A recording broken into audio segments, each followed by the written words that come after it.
Alright, the Digit Show has gone global again. As you can see, I'm here in Los Angeles, the city of angels in the US. I'm not gonna tell you why I'm here, because for that you'll have to wait for next week's episode, as I have some really interesting and fun content coming your way from here. But before I actually packed my bag and came to the US, I knew that I'm gonna miss Indian food. So I asked Abhishek to get me some, and he instead decided to cook for me, but with a twist of tech. Well, this is the Digit Show. I am Manas Tiwari and we have a really fun and interesting episode lined up for you. As I told you, Abhishek turned a chef this week and this is how it went. Alright Abhishek, so as you know that I've been traveling a lot lately, and one thing I've been dying for is the Indian food. So thank you for inviting me here, but I have my concerns because all I see here are some raw vegetables and not actual food. So what's happening? So I'm gonna cook for you today using this device right over here. So are you gonna cook or is the device that's gonna cook? I'm gonna assist basically, but this is the main chef, the star over here. So it's the chef, you're the sous chef? Yeah. What's the name of the chef? The name of the chef is Upliance AI. This is the second generation of the appliance model. So it has some cool tricks. But like, listen, when you tell me this, I have serious doubts because I am somebody who like to cook my own meals and I don't trust a lot of machines with food, and here you're telling me this thing is gonna do end-to-end preparation, and I mean, what's it even gonna cook for us today? We are gonna cook Matar Paneer. Okay, I am a little concerned. Okay, trust me, but this is a better cook than you. So this is Appliance 2.0 and this is an all-in-one solution for your kitchen needs. If you are lazy, if you do not have time, or you are a bad cook. I know why you like this now.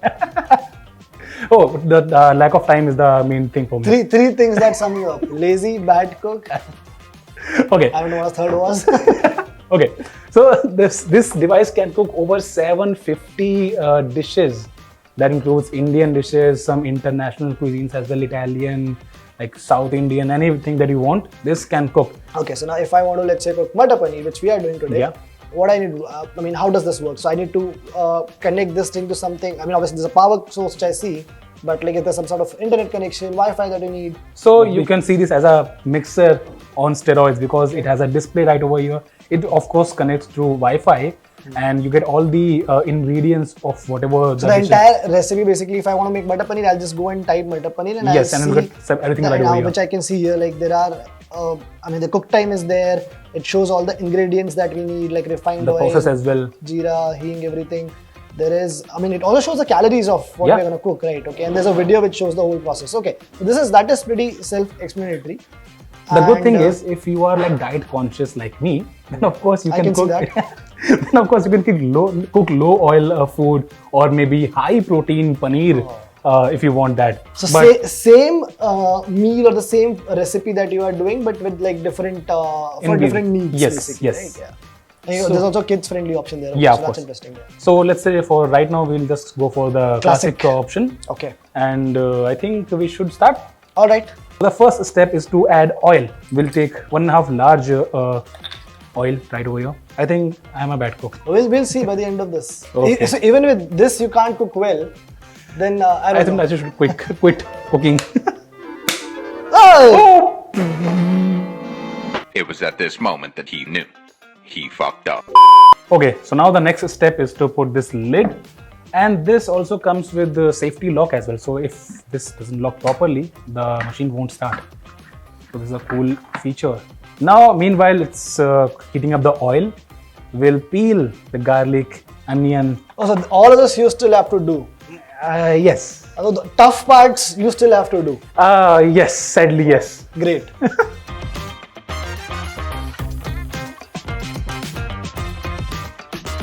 So you just have to cut it into 2 pieces, and then you can just... So basically you don't have to chop it entirely. Yeah, just peel it. Yeah. So for the onion, I was pretty sure how much 130 gram is, but these garlics, they are very small and I do not have much idea about what is the weight of these garlics. So I can just put it here and it will tell me the exact weight that I have to use. That this particular piece was 3 grams. So yeah. What is the price of this thing? This cost 40,000 rupees. Okay, so now it's 14 grams right over here. We'll just put it inside the jar. Tap on next. Make sure the crown is on and the chopping will start. 3, 2, 1. Now that chopping part is done, we just have to scrape these. Okay. So now the next process is a bit longer. It's a 7-minute process. It will saute for 7 minutes, and then we'll have to put Okay, in so now the tomatoes. actual cooking basically starts. Yes. Now this is where the whole onion and garlic will be cooked Yes. until they turn like how when you normally cook, you sort of saute them until they turn nice brown and little soft. That's what's gonna happen now. Yeah. Right? And then we add other stuff. Yep. Meanwhile, we can weigh just tomatoes right over here. 120 gram it says. See, this is where human intelligence comes into play because if you put one tomato, the gravy will be so less. 169 grams. Nice. We'll go ahead with that. Again, with the chopping, the good thing is I just have to remove the top part of tomato and just cut it in 2 pieces, and that's it. So now we'll have to add masalas. So I'll just use this. 1 teaspoon of salt, 1 medium spoon of salt. Then I have sugar, which we are not going to use. Do you want? It's okay. Okay. I just expect some food at the end of this. Then we have turmeric. Then we have Kashmiri mirch. So now we'll just add water. Because I have idea and I'm a professional cook, I can add it like right here. Now while this thing prepares the gravy or the curry, we need to, in fact, Abhishek needs to peel all the peas. You said we. So I'll take a break, I'll grab a cup of coffee while you do this. Okay, sir. So now all of this is done. So we'll keep this aside. It's time to cut the paneer into cubes. This also you'll have to do. Yes. I mean, you can put it directly, but it will make paneer bhurji. So yeah, I'm just balancing my protein intake. Or you maybe just can't wait. Or maybe you would have loved already prepared food. Or maybe I do not have high expectations. This is done. Do we remove the lid? The gravy is done. Now the final step is to put paneer and butter. And the moment. Okay, this looks okay. I mean, it's not that bad as I expected it to be. There goes paneer. Our main ingredients now. Butter. That's it. That's the final step. Now we just have to close it and let the paneer cook. So that. Ensure the crown is off. Now the final step, we have to remove the crown and just wait for I 7 like more minutes. how specific and precise this thing wants you to be because now it is telling us to keep kasuri methi ready. Yes. This has to be most authentic in nature. So now this is ready. We'll quickly serve it and see how Manas likes it, if he likes it or not. What is the first impression? It looks like Matar Paneer. Okay.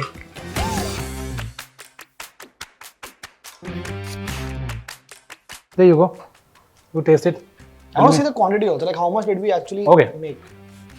Okay, It's so this quite enough is for 2 good people. for like 2 to 3 people. Yeah. This should easily serve 2 to 3 people.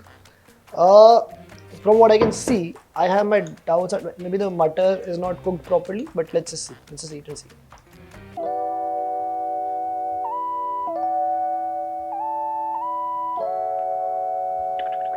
It's actually not bad. I think the peas could have been cooked slightly more. What I like is the spices are like fine and the gravy is what it's supposed to be, more or less the same. I will give this 7 out of 10. Here's what I think, guys. This appliance AI 2.0 Yep.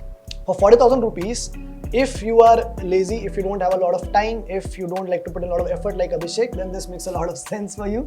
But there is still a lot of things that you have to do. For example, we had to, I mean, you obviously have to get the ingredients, but then you have to cut them into pieces, wash them, keep them ready.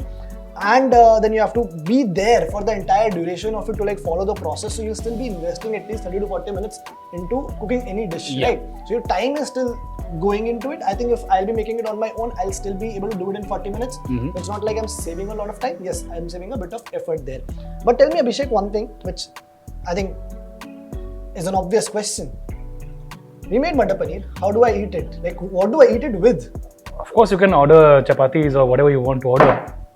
So chapatis I'll still have to make or order. Rice I'll have to still make or order. Rice you can cook, but for chapatis you can make the dough, but again you have to make the chapatis. I mean, right? You're saying so rice this thing can make. Yes. But it will only make it once we are done making the paneer, right? Yes. As compared to I can make rice and paneer simultaneously on my normal perfectly working And you gas can order stove. 2 of them. That's exactly my point, guys, that you have, even after spending 40,000 rupees, this is not a complete solution as of now, because you may still have to make chapatis or order them from somewhere. And so I think if they can fix that as well at some point, this might still make a lot of sense. But at for 40,000 rupees, for people who are not great cooks or people who don't like to cook at all, I mean, I don't know. You guys let us know if it makes any sense to you. I think if it would have been priced around 25,000 rupees, then it would have made perfect sense Yeah, for they would have people priced like it me. better. Yeah. So hopefully in like future we get some of them. Okay, thank you so much Abhishek for the food. I'll enjoy this at my own pace while we move to the next segment. And I will enjoy this. Thank you. Well, that was a lot of fun, but believe me, when I go back home, I will still prefer cooking my own food. Now, it's time for a break, but on the other side of this episode, I'll tell you why this is probably the worst time to buy a new smartphone.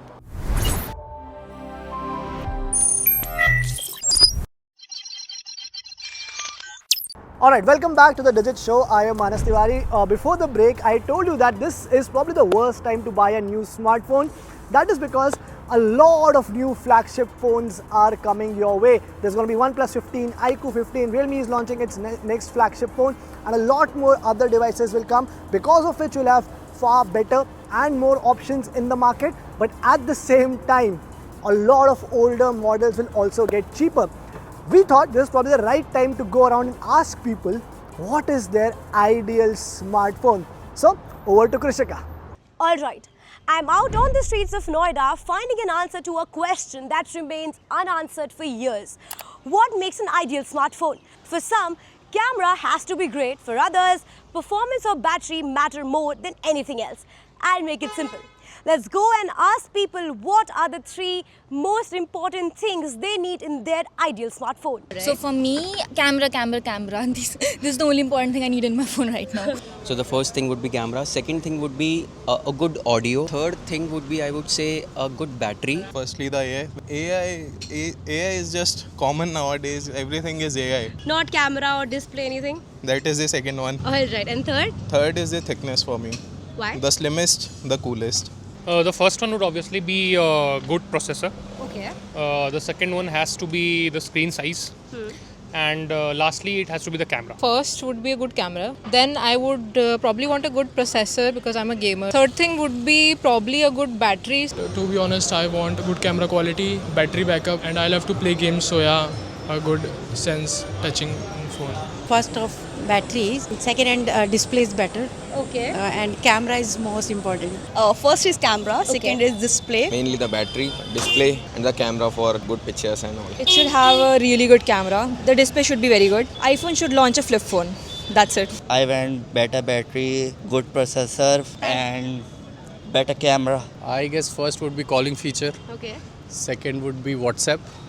And third, definitely camera. First camera, Okay. battery, and then performance. Battery, the utmost, it's my utmost priority. That should be top notch.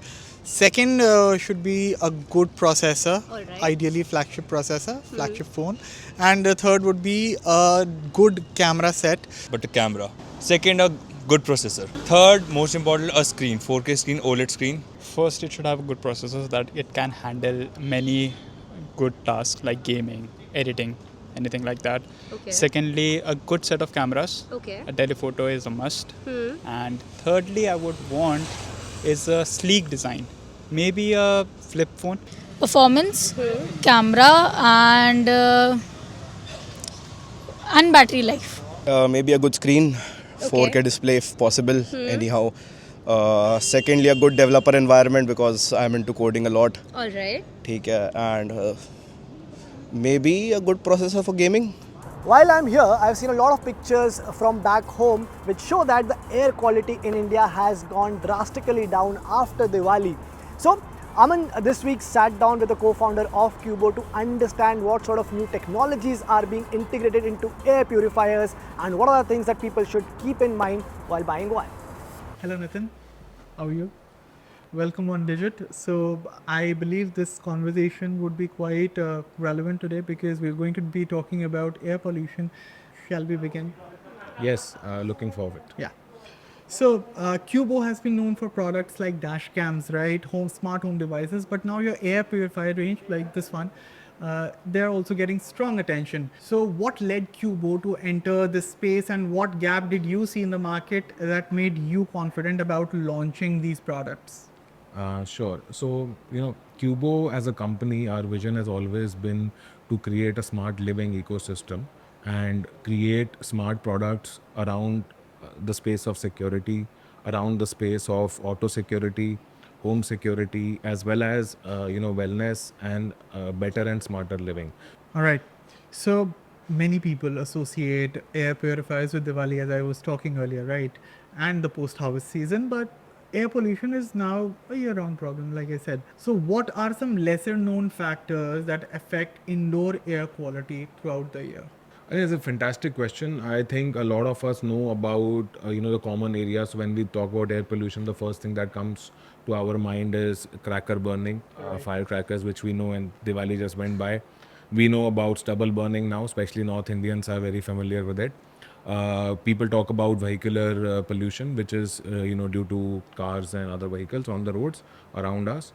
I think construction is another area which everybody has looked at, but I think there are other factors which are lesser known. So to give you a very interesting example, there's another pollutant which is both indoors and outdoors, and that is pollen, right? So pollen is a pollutant which is common across India, and there are different seasons across India when it becomes more prevalent. True, in India, if you see today, uh, around there is approximately 40 million cases of asthma, right? And they are mostly prevalent in urban areas, right?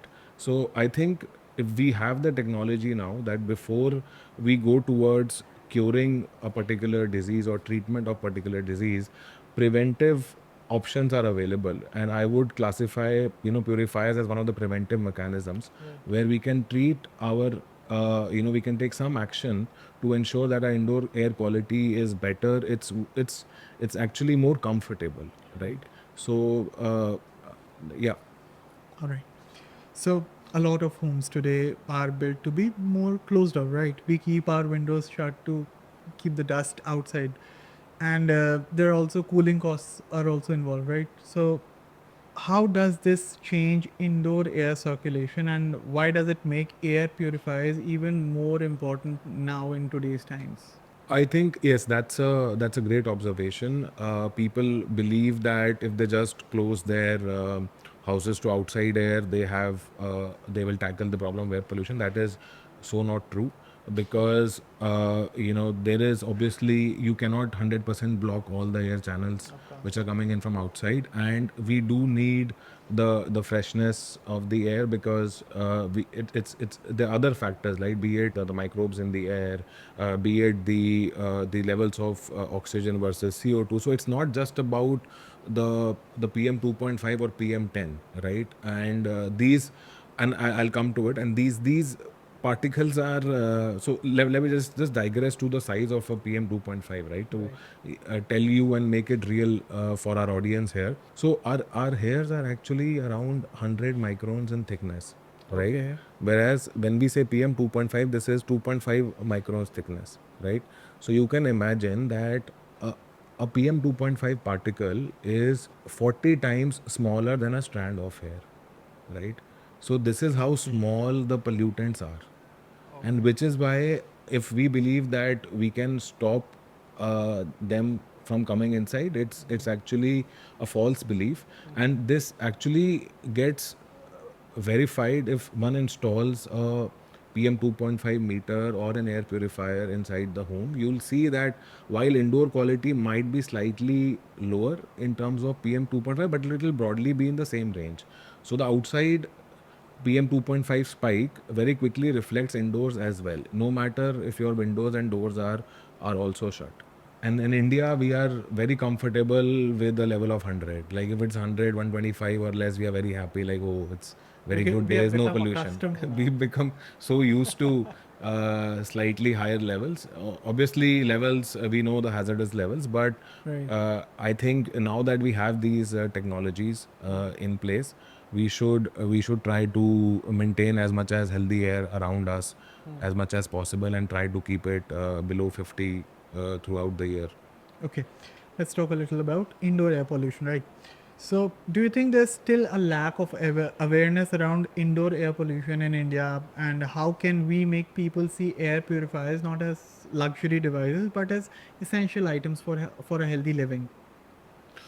I think there's an opportunity for that, and that's also we are also doing our bit as Qubo to make people realize that it's important to first, I would say, monitor your indoor air, which is one of the reasons why as a brand we took a conscious call that all our air purifiers, even the entry level ones, will come with PM 2.5 sensors. And we added that cost to the product, and you can see the PM 2.5 values on the device and the app, right? So the first thing is to being aware that what is the pollution level in your home, right? And then you start addressing it. So to give you an example, we've seen enough cases where consumer has bought one product in which obviously he got the PM 2.5 sensor, and he bought it for their kids' room or living room, and then they realize that actually the air quality is very bad, because you could see that the device showing levels of 500 plus and so on and so forth, and then they bought more purifiers from us and installed one in every room. So I think this awareness comes by actually realizing what the levels of indoor air quality is. I think government is doing its a fair bit. There are bodies like CPCB which have PM 2.5 and PM 10 and other parameter sensors in different geographies, and they publish data. But people do not go as much as one can. So, for example, now a lot of us are aware about daily temperatures, about weather conditions, but not so much about PM 2.5 because this is a very recent phenomenon. I think it's just last 5-6 years or maybe 10 years max where air pollution has really become out of hand, right? And that is where people are now gaining that consciousness and awareness, and more so in metros.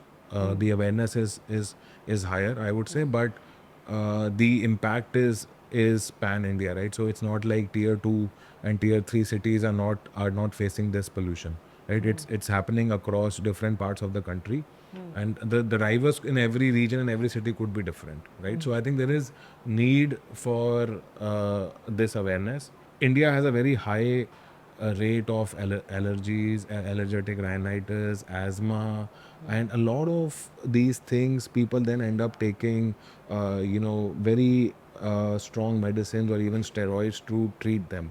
So while that is a separate field altogether, our fundamental belief is that you can still take small preventive actions to reduce the implications of such especially extreme bad air quality. And one can also link it to examples of water purifier, right? Like if I look many years back, 20 years back, there was no need for water purifiers, right? We could just drink water off the taps.